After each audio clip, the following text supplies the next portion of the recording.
Welcome to the realm of magic and mystery, classic horror and sci-fi.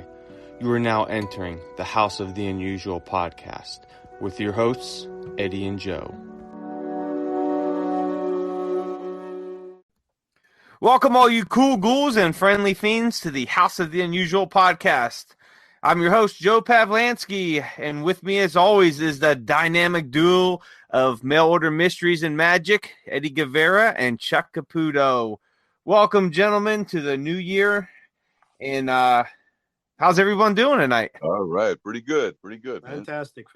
Awesome, man. So, we'll get started with some real quick news, and then we'll move on and see how everyone's New Year's been going. I just wanted to say real quick, I wanted to put this out here, as I'm sure everybody in the whole world knows about that, but we lost one of our favorite movie actresses and all-around great person, Betty White. Oh, yeah. On December 31st.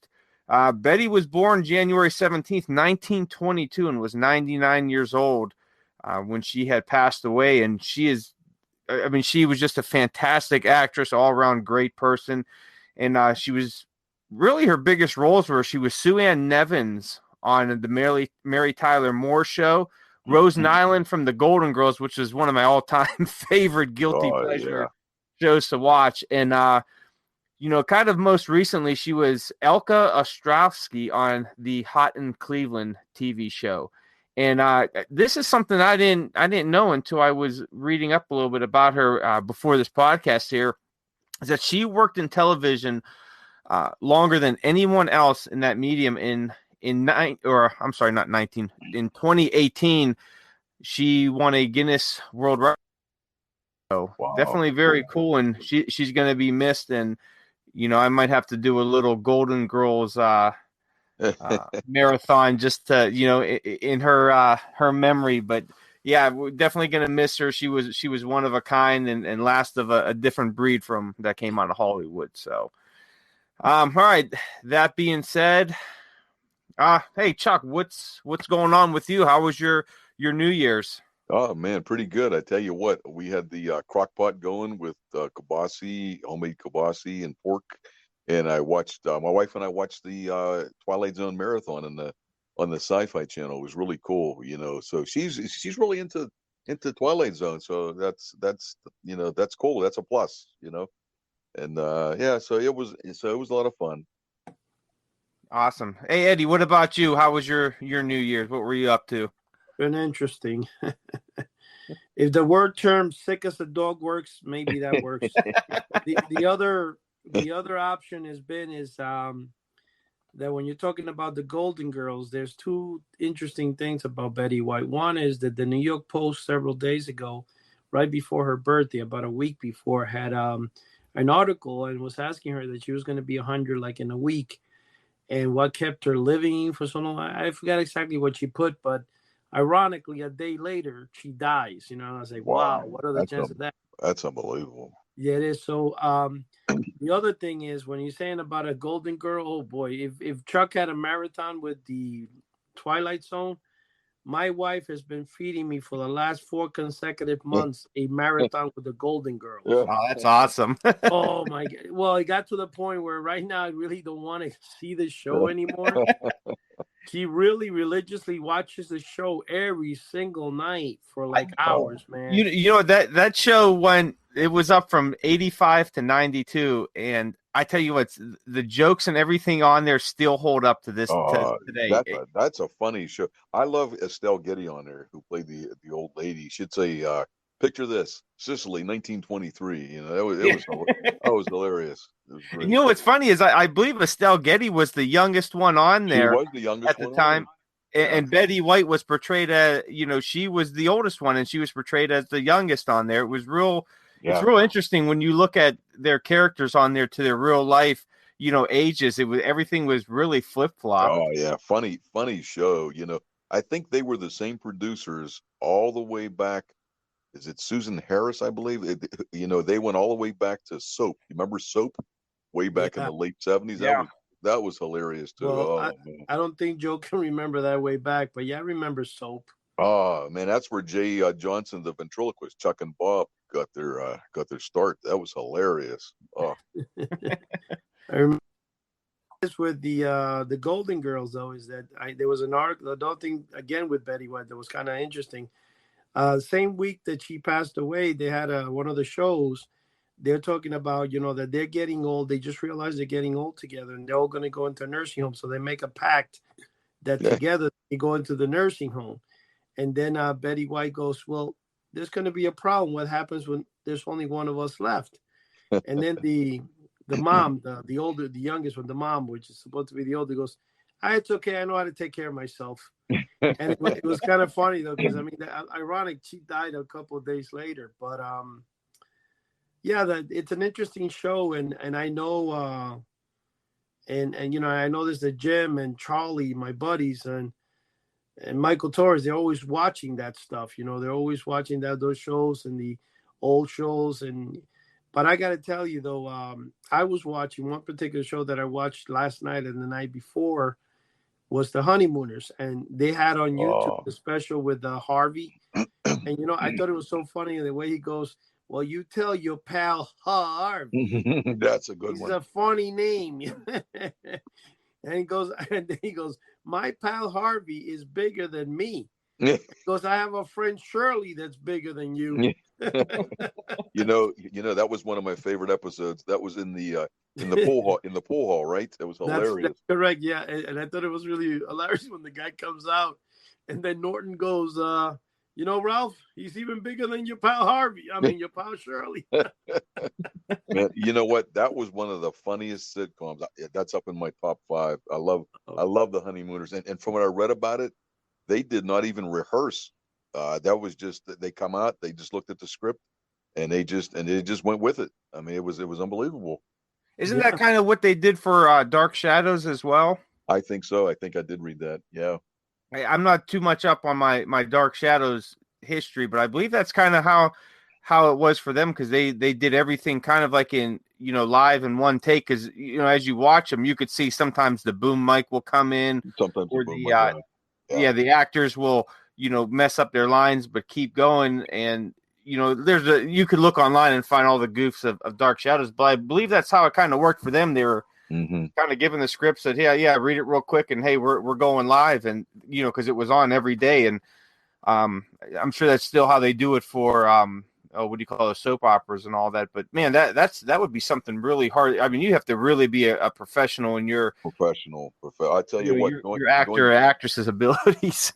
I tell you what, the Honeymooners had the right combination. They were all good. Art Carney, and Norton. He was great. The wife was that Audrey Meadows, I believe. Was that Joyce Randolph? Audrey Meadows is the wife of Ralph. Ralph, yeah, they were all. Mm-hmm. Yeah, they were all great. And she was not the original wife, Audrey Meadows.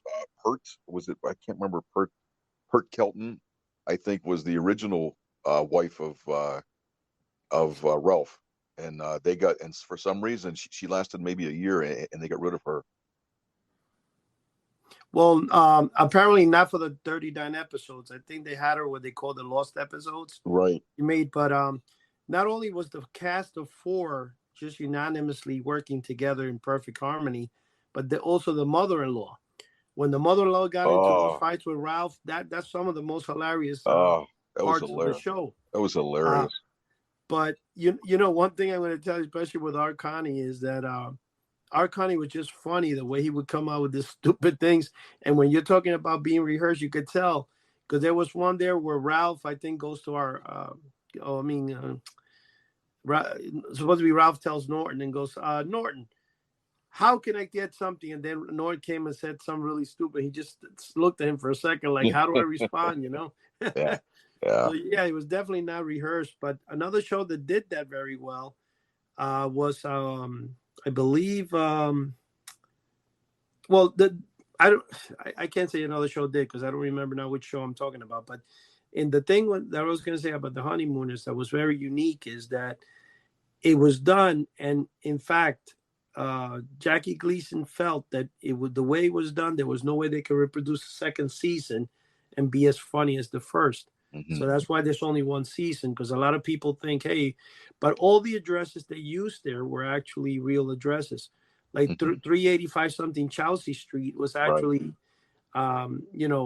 Jackie Gleason's actual childhood home. Childhood home. Yeah. Yeah, and they show it, like where you can go and Google that address, and it'll show you the actual building where Jackie Gleason lived in. Yeah. And it was all actually filmed in a hotel called the Sheraton something Theater Mm-hmm. in New York. And there, I believe Jackie Gleason owned the penthouse there for real. That's where he lived. Mm-hmm. And Mm-hmm. and later on, as when I think the Jackie Gleason show, I don't know if that was prior or before or after, he went down to Florida, and right there on Collins Avenue, they still have the theater that was his, the Jackie Gleason Theater or something like that, still Yeah. there. Right. And he was such a great thing in New York City that they actually, right outside the Port Authority in 2000 and something, they erected a big statue of Ralph Cramden there. It's about 8.5 feet tall. Yeah, that's great. And it's a phenomenal show. It's just funny all the way, Absolutely. Hey, the thing that always appealed to me, if you can have comedy with such a basic set, I mean, his apartment had just a table. You know what? Maybe like a little place where you could put his hat when he come home from work. I mean, a sink and a stove, and that was it. That was amazing. That they could get such comedy with just such little bit of props. I mean, it was all just what they were saying and the way they were acting. They actually said that that's how his actual apartment looked like. And the Wow. funny thing about it, we're talking the 1950s when they did the show. But when I came, that I was very young, that I came from Cuba, in New York City, the apartment looked kind of similar to that. You know what I'm saying? Yeah, So I sure. don't think there was a lot of changes until like the late 80s, maybe. Mm-hmm, mm-hmm. And But they had an ice box back then. You know what? We've been living in this house now for almost 30 years since my wife got married, and we bought it from an old Italian couple, and they had a few outdoor milk boxes that were still out there, but they haven't been used in years. But back when we first moved there was those metal milk boxes. So apparently, somewhere down the line, prior to us moving here, maybe in the 70s or whatever, they actually had milk delivered. I can't remember that. But I do. I do know people that had milk delivered many years ago, and I've read different things about it. But yeah, there were still milk boxes here when there, we bought it. there is my aunt's husband used to have an aunt almost in her 90s, and she had a house from like 1923 in the Paramus area of New Jersey. Yeah. And I went one day, to the house a couple of years ago with my wife. And when I walked into the kitchen, it looked like it came directly from Leave It to Beaver. Yeah. And I said to her, "How old is this kitchen?" Because it's in immaculate condition. She goes, "I've never cooked in it. Oh Everything man. you see here," I think she told me, was from like 1948. Wow. And I said, "Wow, man." And you know what's kind of funny though? This lady never made a repair to the house. It was immaculate. She never had her husband. She had like two husbands who had died, way back in the 50s or 60s. Yeah. And she thought she was young. Within her heart, she was always very young. She almost died at 100. But what I'm saying to you about this woman is her house and all her furniture were unique back to the 60s and 70s. And most of the stuff went back to the 50s, such as the kitchen. If anybody in Hollywood would have seen that house, they would have rented that house out. Oh, they would have flipped. Yeah, but I just wonder what happened, because I think it went into some probate. Mm-hmm. Even though she had no family member, I don't think she left it to my uncle or anything. She just left the house, and I think the state took it. Or I don't know exactly what happened. Yeah. But it was a shame. And she always would say a lot of times, "I'm going to give it to you." I guess she never did, though. Yeah. I would have loved it. Yeah. I love those But kinds of houses. When I was a kid, when we'd go over to my grandmother's, it was exactly that, Eddie. I mean, she had doilies, the doilies all around, like on the little end tables, and it was just unreal, man. She had a radio from like the 20s or 30s, one of those pull-out radios, and yeah. it was just like you're stepping back in time. I mean, it was a very peaceful place. When you go there, it was quiet, and you could hear the clock actually ticking. Like I can remember that. I remember those things, man. You Yeah. know who got recently, who had some luck like that a couple of years ago? Dave Haversat. He got, I don't know how it turned out, he got invited to where the original Houdini house was. Oh, okay. That the lady who had owned it, who took it over after I think Houdini sold it to her, lived there for like 50 years or something. Wow. And he was able to go in, and they were doing construction remodeling. And I think, I know as a fact, he was able to acquire the actual vanity from the Oh, Houdini nice. house. Is that in Harlem, Eddie? Yeah, it's Okay. in 125th Street, I believe, in Harlem. Okay. Yeah, Yep. and but it's kind of funny though, because I mean, that's like going back in history. I forgot who. I don't know if he told me if David Copperfield, somebody owns the bathtub that he used to use to practice to do his underwater torture. Uh, So somebody bought that, but I'm saying that it's cool just knowing that you're actually holding in your hand oh yeah. something. And I can tell you this much: when I came from Cuba, very small age, in 1968, and I arrived in New York, the apartment still had dumb waiters in it. The dumb waiters, if Joe, you don't know what that is in the kitchen. It would have a thing like a little elevator with a rope Yeah. that you lowered the garbage down to the basement where the super would get it. And all the buildings had what they had a big things called fallout shelters, Yeah. Oh meaning yeah. that everything was based on the Cold War era and stuff. And so most of the buildings in New York would say that if you go to the basement, it was for fallout shelter in case there was a nuclear attack on the United States or Yeah. something. I didn't Absolutely. understand as a kid. I didn't understand what that meant, but that's what. But anyway, most of those things were sealed. The dumb waiters, because what happened is during the 70s and 60s, a lot of people would help themselves onto the waiter and go to the next apartment, start robbing apartments. So so they stopped that. But it was kind of funny though, because in my kitchen in New York, every time I looked at that, I always thought about opening that door. And it reminded me of that movie. Remember that I said it's very scary. It says, don't be afraid of the dark. Where the right. lady goes in the basement and opens up. Well, that's the funny thing about that, because that dumb waiter is there. And what I find fascinating, especially about old houses like that, is when my parents were living in Jersey before they moved to Florida way back, and I lived with them. One day I remember me and my stepfather were opening up this doorway in the kitchen, and lo and behold, we found inside the wall a sliding door that had the frosted glass, probably from the 1920s when they built the house. Isn't that And something? we actually were able to dig that door and start using it again. And it Wow. was a really old-fashioned sliding door. That's And amazing. so it's so fascinating to get those old Victorian houses and look for where you find attics and stuff you've never been in. And Yeah. You know what? I've actually known a few people. Yeah, when they were remodeling, they tore walls and they found some stuff in there. Even like a can of beer or a can of soda pop. You know what? That the contractors sealed up in there. I mean, that thing was like 50, 60 years old. And well, one guy actually found a helmet buried in his wall. It turned out to be a Roman helmet, and it was worth like, was it $200,000 or something like that? Oh I wow. never, yeah, I never have any well, luck like that. I well, can't find anything. in California, there was a guy that used to work, I think, for MGM or something back in the 30s or late, like the very early era. And one time he needed to insulate his house. So he started getting a bunch of the Universal Monsters and stuff posters, and he Wow. used them as insulation. This came out last year, I think. I'm sure you guys probably read about it. And when they were doing some upkeep in the house, whoever the new owner is, when they broke down the wall, they found a Dracula poster there that was, I think, sold for 270 something Unbelievable. $1,000.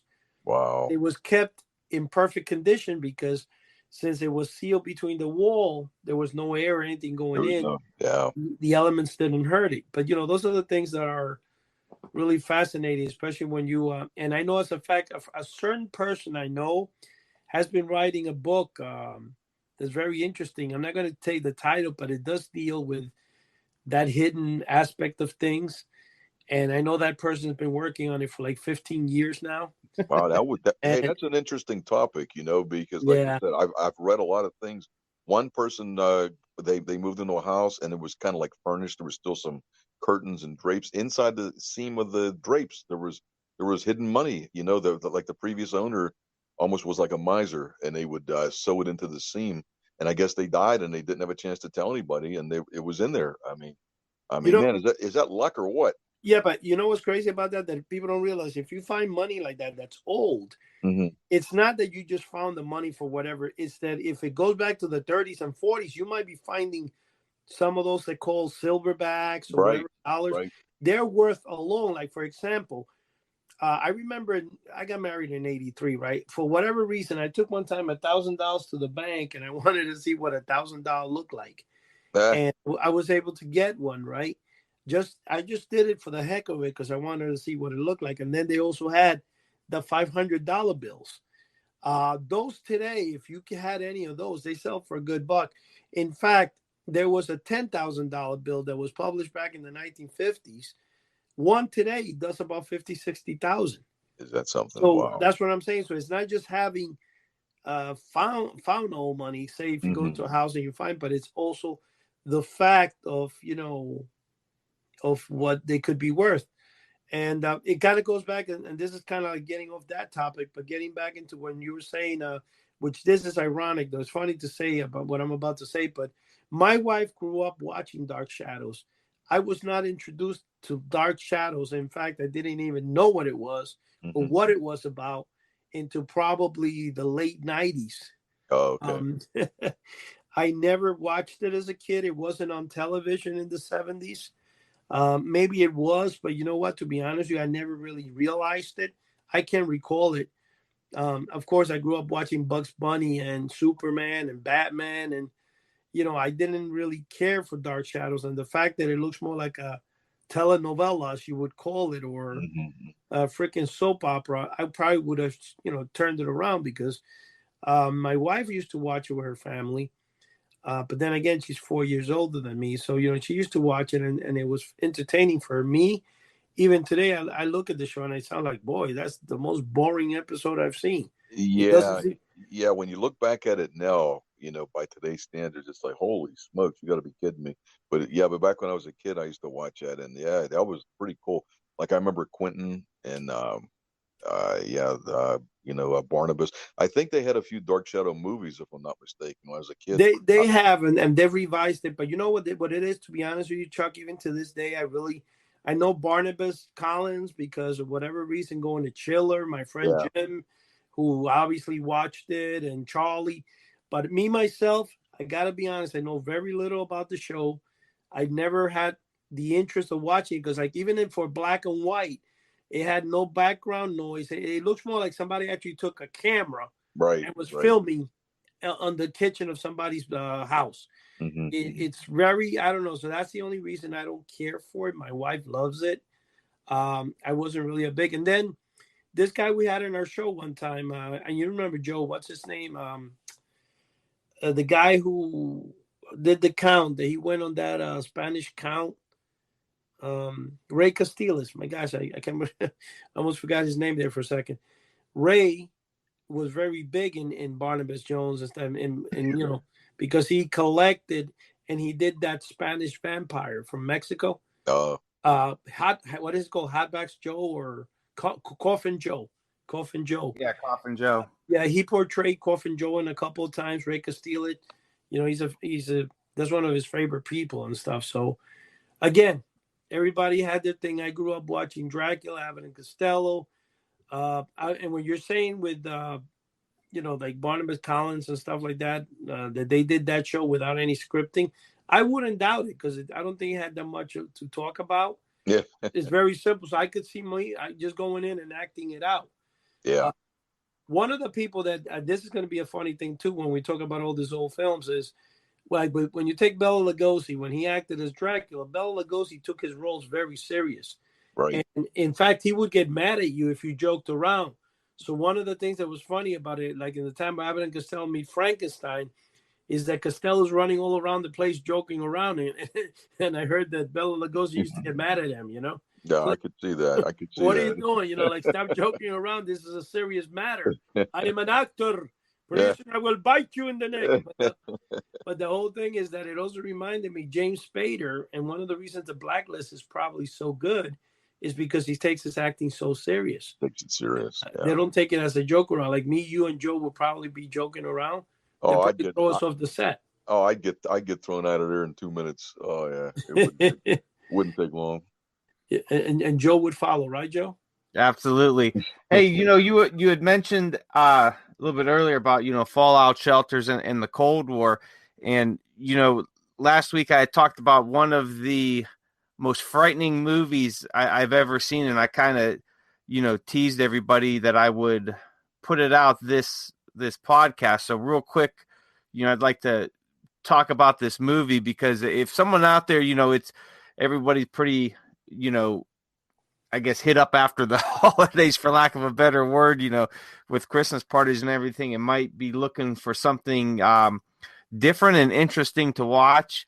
So I guess that this might be the movie to do it. And it kind of still holds up today for what's going on in this world, but even more so if you live through the Cold War era. Now you two obviously lived in it a lot more than I did. I was in the 80s right up to when it ended, but I still remember being in school and, just like I'm sure you guys do, doing, the duck and cover under the desks, or going to the fallout shelters, and could still remember, the sirens going off when you had to do drills and all that stuff. But this movie I'm going to talk about real quick. It's from 1984, and it's called Threads. Oh, Have you guys ever heard of it? No, I've never heard of it. Threads. Yeah, I don't know how I can't remember how I came across it a couple months ago, if I was listening to another podcast or what, when I heard it. But I'm going to just a brief synopsis about it. I'm going to read it directly from Wikipedia for everybody out there. So Threads is a 1984 British-Australian apocalyptic war drama television film jointly produced by the BBC, Nine Network, and Western World Television, Inc. Written by Barry Hines and directed and produced by Mick Jackson, it is a dramatic account of nuclear war and its effects in Britain, specifically on the city of Sheffield in northern England. The plot centers on two families as a confrontation between the United States and the Soviet Union erupts. As the nuclear exchange between NATO and the Warsaw Pact begins, the film depicts the medical, economic, social, and environmental blah blah blah environmental consequences of nuclear war. So it was shot on a budget of 400 euros. The film was the first of its kind to depict a nuclear winter. It has been called a film which comes closest to representing the full horror of nuclear war and its aftermath, as well as the catastrophic impact that the event would have on human culture. This film, it's definitely, it's an apocalyptic war drama, but it's also a horror movie as well. There's definitely some horror aspects to it, and I don't know who did the special effects on it, but they were absolutely fantastic and horrifying. Oh, and I would definitely check that out. Threads. Okay, cool. Yeah, Threads from 1984. I believe you could find it on YouTube. Okay. But I mean, I'm going to tell you what, this movie, I think I had to stop it about 3 times because really? It is. Wow. It is very impactful and terrifying, and especially if you lived during the time of the Cold War, which I'm sure a majority of our audience has. Right. This movie will hit you a lot more. And if you didn't live during that time, I would advise you to maybe read up on the Cold War and what actually went on and how close we came to. Oh, absolutely. All out nuclear war throughout the world, and then watch this movie and kind of put yourself into, what's going on. And they do it so well. And it's just, it's absolutely terrifying how it's portrayed. And it's very, from reading the reviews and critics and all that it is very, it's very realistic in how everything is portrayed. And like I said, there's some very horror aspects to it. Whoever did the special effects, very fantastic. The set designs and everything are just fantastic. The way the shots are set up and the editing, I think it was all around. It's a great movie. I don't think it's one that I'm going to revisit anytime soon because it's just wow. It's something I just don't want to, because it's a terrifying movie. I'd seen that there was a counterpart to it. The Day After, which was an American version, which came out in 1983 by ABC Television Network. So I want to check that out and see how that compares to Threads. But yeah, I don't know if I could. I don't know if I could really stomach Threads. And I tell you what, there's no horror or scary movie, or I've seen a lot in my life, but watching this movie, because you kind of put yourself into these people's shoes. Wow. of what would actually be going on, and it's absolutely terrifying. So if you're out there and you're looking for something new to watch, and you say you don't get terrified by movies, my friends, I'm gonna tell you what, this movie will do it. And you know what? I'm gonna post it on the forum site under Crypto Classics. It'll be Threads 1984, and if you watch the movie or have seen it, drop us a line on there. And I'm really interested to know what everyone kind of thinks of this movie, and if you've lived through the Cold War, what were some of your experiences? Because I didn't really have many, because like I said, I was at the tail end of it, but I do remember running the drills, sitting there watching the news with my parents or grandparents, and it was a scary time, even leading up to the end, because you didn't know it was ending. It was just still ongoing. Right. So, well, I'm going to say something to you. I don't know if Chuck had, but I never had any type of drills. And I grew up in Manhattan, so really, yeah, nothing. Listen, when I was a kid, I got to be honest with you, the Cold War wasn't even mentioned. I think like late 70s is when you heard some stuff. And I remember one particular thing I saw a few years ago was called The Threat of World War III. And it was a documentary where it had Ronald Reagan and Yeltsin and stuff. And there was a couple of episodes there where Ronald Reagan actually launched a missile over Russia. And he had Yeltsin almost ready to press the button. And then he called up Ronald Reagan and said, "Hey, are you crazy? What did you?" Because, he wanted, thinking the United States was attacking Russia. And then Reagan kind of smiled back in his seat and said, "Ha, ha, ha. What do you think I was going to?" But the whole thing is that we didn't know how close we were. Yeah, it was very close. But this is not even the Cold War. This is after the fall of the Cold War, I think. Right. Now, what about you, Chuck? Did you guys have to do the drills and all that? Yeah, I was in kindergarten in 1969, I believe. So, like around that time, and even first grade, I do remember something about it. I can't remember exactly, but I do remember some type of drills. And Fire drills we had, but not that. And I remember actually praying in school too. Public schools, you actually prayed a little bit back in those days. You just didn't say the Pledge of Allegiance. You actually prayed a little bit, and so it was just a different world, man.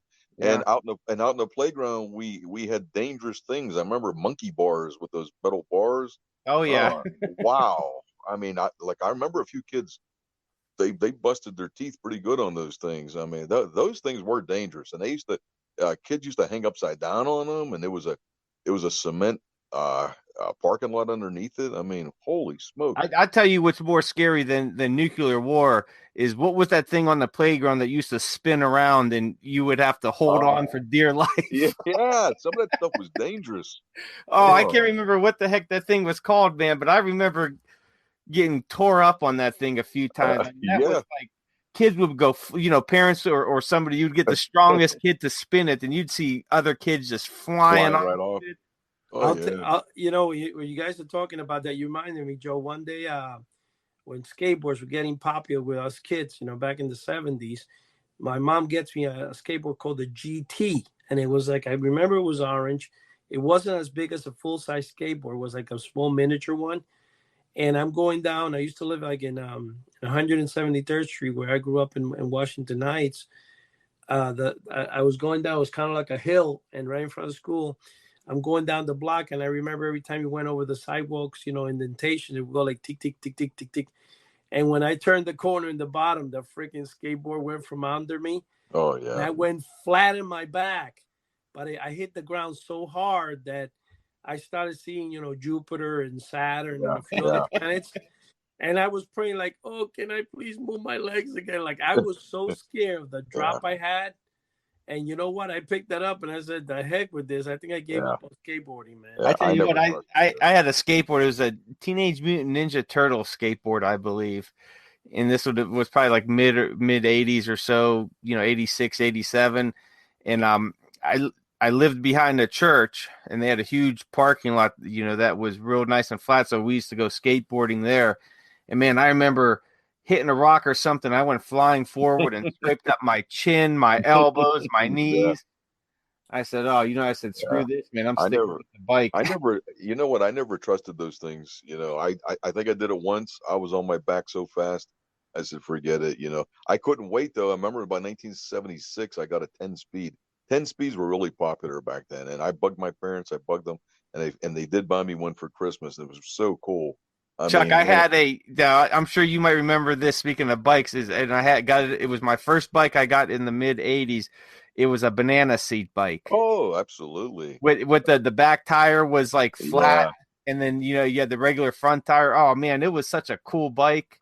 they And were then they were too cool. They were too yeah, cool. the only No, thing bad with it didn't go fast. When everyone in the no. neighborhood got like uh, their faster bikes and all that, then I had to upgrade eventually. But man, that Yeah. was such a cool bike. I think Oh, my parents still have it in the garage. I remember oh, the that's seat was nice. striped and it was all gray with black trim. It was sweet.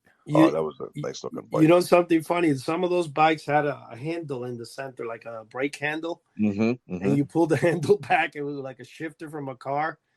And I thought I had the banana. It's funny, Joe, because I was about to mention that, and you came ahead of me there. But I had a banana seat bike too, and I was like super good on it. And I remember when Corvettes was around, my mom finally one day, I think around Christmas time, she let me get $79, and I bought my first 10 speed. But Oh, the those problem were. was is in order to take it home that day and not have to, where they would build it for you, I went home and I built it myself. But there was a problem with the spokes, and the spokes for some reason would fall off. So, Oh, they weren't tight, so I had to get the wheel aligned and stuff. But before I did that, I remember going into the park in New York City, and I'm driving around this park right by the George Washington Bridge there, and some guy is coming, man, and somehow my bike and his interlinked each other, and I and the guy flew over the bike. Okay, flew over the bike and landed in our backs.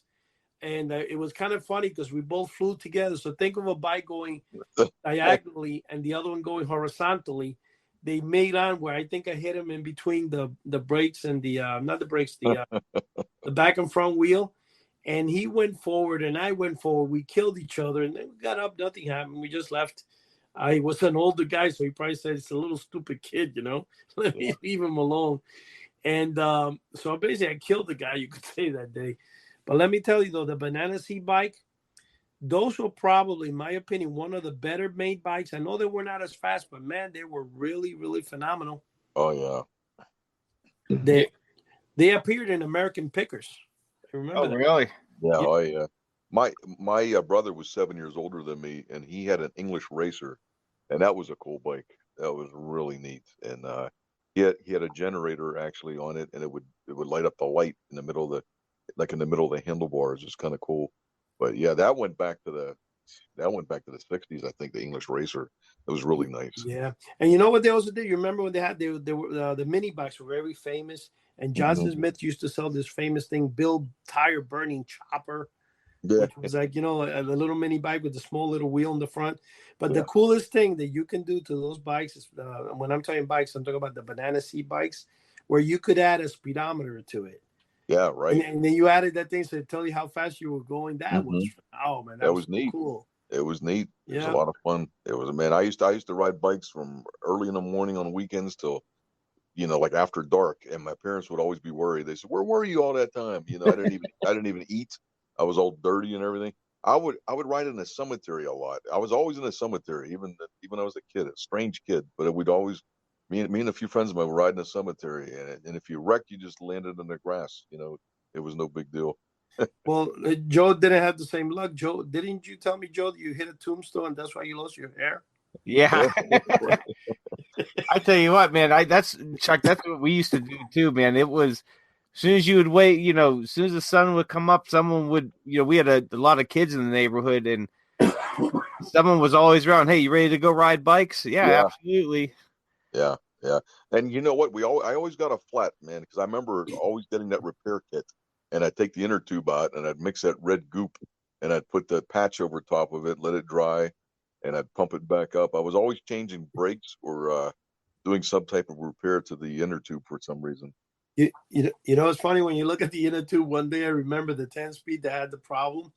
The inner tube came out a little bit over this. Or Put it on there, put it correctly.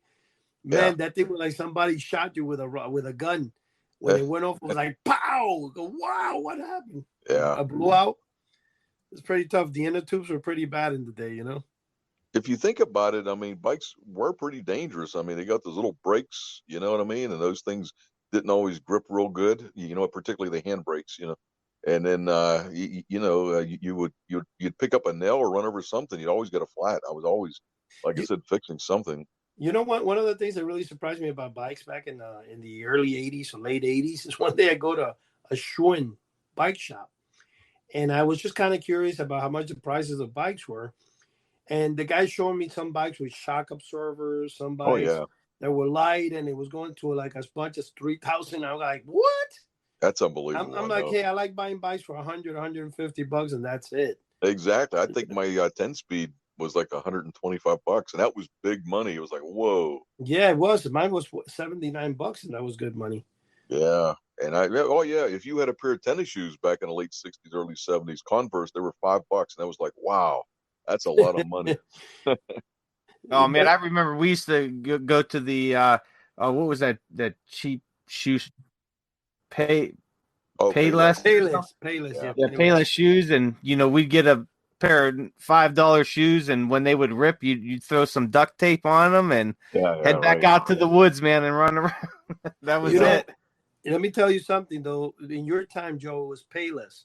In mine's and Chuck's time, and we used to have Buster Brown. Now the thing with Buster Brown that killed it was they used to advertise the shoes on TV, and then you get a free present when you go and buy it.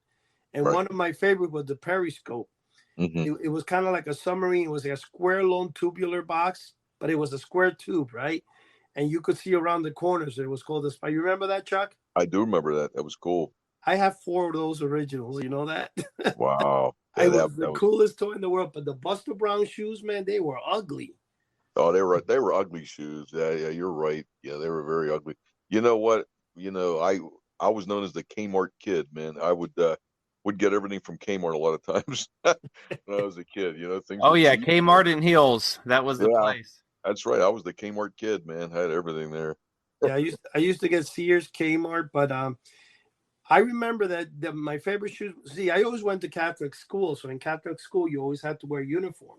So Right. I always had to get like school shoes each year and stuff. And I remember when I went to high school, I got Tom McCann came out with a pair of shoes called the Ultra Heels, and what that meant was that the heel would never wear out, or it was guaranteed for a lifetime. If your heel ever wore out, you can go exchange them. This is gonna make you guys laugh out there, whoever listens to the show. Wow. When I went to I used to go to St. Joe's in West New York, New Jersey. Every time I finished my school, like my freshman year, I go to Tom McCann. My shoes were worn out a little. They gave me a new pair, and I did that for the entire 4 years of high school. Wow, that's a pretty good deal. Yeah, but I of course then I guess they figured it wasn't a good thing, and but they always kept to their guarantee. I was able to That's change the something. shoes 4 consecutive Wow. times, Wow. and it wouldn't, they would definitely wear out. It was not, Yeah. you know. I remember platform shoes back in the 70s. They were popular. You know, they had heels that the heels on there were pretty tall. You know, we all, when The I came short from people. yeah, I came from an Italian neighborhood. We all had big fros and platforms, and with the Italian horns and everything around our neck. It was funny, but yeah, that would put a couple inches on you because I was just average height all the time. I'm not even to this day. I'm only 5'10", 5'10 and a half, Yeah, and I just used to have a pair of those platform shoes. They were like freaking 4 inches off the ground. oh yeah, they made you a lot The taller. I'll tell you that. the one that Joe, and I'm sure Joe's seen this, but the one that really kicked those platforms into the next level was the guy in Car Wash, the guy who plays Oh the pimp, and yeah, he comes out with the pair. He's got a fish tank yeah, yeah. inside each one. You know what I'm talking about, Joe? Or you never seen Car Wash? I don't think so. Oh, Oh that's my hilarious. God, Joe, Yeah, what are you doing to us, Joe? You're supposed to be part of the team here. yeah, you got to check that out. It's hilarious. Oh Oh When, man, man, when did that come out? 1970s. yeah. It's Car Wash. It's a film based on what it was like to live in the 1970s. Yeah. It's very, very true, 150%, Oh yeah. especially from the New York City area because I grew up there. So that's exactly how we Oh, dressed. yeah. Hey, I'll tell you what, the 80s were pretty good too. Joe, you mentioned that movie was 1984. I got into magic professionally about 1985. And I tell you what, that was kind of cool. You know what I mean? The styles were different. And I used to go with a few buddies of mine on a Friday and Saturday night. We'd go to local clubs and try and pick up girls and stuff. And you know what? Yeah, Everybody wore polo. We all had polo slapped on us. I remember. You know what, Joe? You know what, Chuck? Let's be honest. The '80s, because I got married in '83. The '70s were really geeky and made us look stupid. You know, like Yeah, yeah. you had. I mean, the shirts had a huge collar. The Oh yeah, ties were the size of freaking pizza slices. bell bottom pants, Bell bell bottom bottom. You pants. know that you look goofy. Even the girls didn't really dress that great or anything. Mm-hmm. And everybody. And this is the best part. Back then, the girls were thin as heck. You know. Yeah. If you had any place or whatever, big breasted girl had no back or had back, no breast, there was always like it was totally different from today. The '80s started to be a little like modern day today. It was more And modern. yeah, there was every people who dressed better. You had the polo shirts. Yeah. You look better. You don't look as geeky.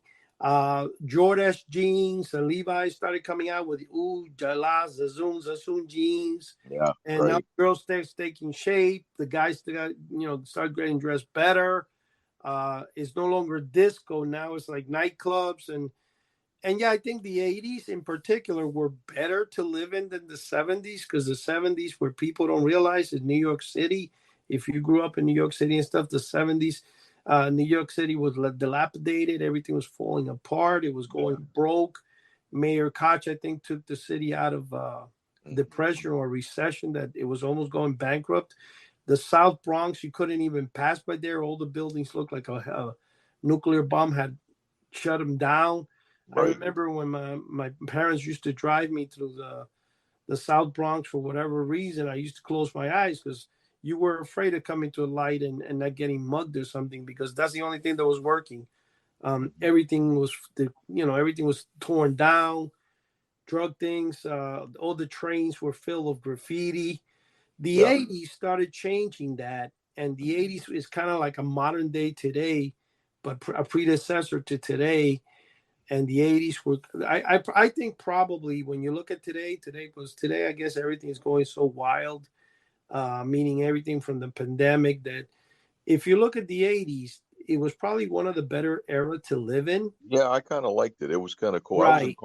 I was in college 83 and 84, and I'd say what it was a lot of fun. I mean, I enjoyed it. I met a lot of very nice people. As a matter of fact, I just went to lunch with a guy I went to college with back in 84. We just met up for lunch, and it was nice to see him. I haven't seen him in like 30 years. Yeah, You know? me too. Same time, same area. And I can tell you this much. Okay, New York was still a slum. You still had in the Oh, sure. you had, what do you call it, in Times Square? You had all the pornography theaters. Right. You couldn't even walk there. In fact, you wouldn't make it past the night. But you know what, though? Overall, life was simpler and there was not that many issues. And I think, especially going out, the nightlife was fun as heck, because I used to go out every weekend. Yeah, it was And cool. yeah, I really think, and not only that, Reagan was in power and stuff, and everybody was making money. There were jobs everywhere. It was the '70s are great to remember for the mail order magic novelty stuff. That was a cool time for That mail was a order. cool time if you were very Yeah. young. But if Yeah. once you're like 13, 14, the '70s were a little sad, man. You know, there weren't that many great years to live in. The average, let's put it this way, in the '70s, we were paying New York City for a 3-bedroom apartment $68 a month. Right. So my mom, I think, used to make, like, if I'm correct, $1.25 an hour was the minimum wage. Yeah. So it was kind of like really not that okay. You didn't have as much disease instead. The only thing that made the '80s a little kind of sucky, we had the pandemic of AIDS, which appeared in '84. Yeah. So you walked around like right now. Everybody thinks you have the COVID virus. Back then, you used to walk around. You thought everybody had AIDS. You know what I mean? I was terrified, man. I remember. So I was they blew it out terrified. of proportion. But other than that, you know what? To be honest with you, I can say in the early, before the AIDS pandemic came out, I would say between 83 to 87. Yeah. It was phenomenal, man. Oh, it was Really cool. good. Yeah. I tell you what, when it hit the 90s, we were married, we had kids, and they were young. Yeah. I don't even know what happened. It was just a blur, raising kids and working all the time. You know what, Joe? You know what's so funny, Chuck, that you said that? I was recently thinking about that, and I was like, how come the '90s? I don't remember much of the 90s. I don't remember. It And just went quick on stuff me. has changed. Stuff has changed so much. It's like unbelievable. I don't even remember half of the stuff. Like I remember my kids watching Teletubbies and Mr. Rogers on the public service channel and everything, PBS. But I mean, I don't remember a lot about it, man. We were always busy. You know, my wife was working, I was working. We're raising kids. We're driving everywhere. It was crazy. It happened so fast. It did. You know what? I'm kind of glad you said that, because for a second there, I was saying to myself, I wonder if Joe had something to do with his time machine or something, Yeah, that he had taken away my 90s years because he wanted to make it up for himself. yeah. And now, I was about to blame Joe, but now you made that clear. Thanks, and man. now I could finally sit back and relax a little bit. Now, you know what? My wife is retired, and I'm kind of slowing down a little bit, and I'm kind of just taking a deep breath now, and I can pick and choose what shows I want, you know, and everything. And so, you know what? I got a chance to breathe a little bit, man, and like enjoy myself, you know, instead of always rushing everywhere, you know. That's true, but not if Joe has his way with his time machine. You're not going to have any time for that. I tell you what, I really like the 90s and 80s and 90s. I thought were really Yeah. good. And you talk about the dress and everything, and it's funny because I see kids nowadays they're starting to dress, like people did in the 80s a little bit. And I even Oh, asked my everything. wife, I said, what are these, jeans that these girls are wearing? Yeah. It's like 80s stuff coming back. That's Joe, crazy. if you had the girls that you have today in the 80s, it would have been point blank the best years of our lives. It wasn't that way back then. Yeah, it was definitely good. And I tell you, the 90s were absolutely great too, especially 80s and 90s for music and television and movies and all that. It was fantastic. I find myself sometimes too going on YouTube, and you could find 80s or 90s compilations of the commercials at that time. And man, I could sit there for hours and just watch all the different commercials, and they start jogging my memory of the different products that were out, the toys that came out, the different shows. Yeah. I mean, it was just so much better at the time, I think. I agree with you, but I'm going to tell you, when you said about, like I just said, as compared to the 80s and 70s on that, the 80s had great commercials and stuff, but when you look at the commercials from the 70s for kids, like I said, if you're growing up as a kid and you're into the novelty, you're into the toys, the best time for that was the 70s. Yeah, that was cool. Okay, unfortunately, the 80s didn't really. The 80s, for some reason, the entire world grew up. There weren't too many, stuff going on, and there were a lot of toys. Like, I think if I'm correct, it was like in the early 80s when this guy became very popular, Castle Grayskull with right. I remember He-Man. I remember that. And I thought it was cool because he reminded me of Hercules or something like that. And I remember buying, for the heck of it, a Castle Grayskull, which I still have in its original box. Yeah. But I got that stuff because it was just cool to look. But I think there was not that much into toys.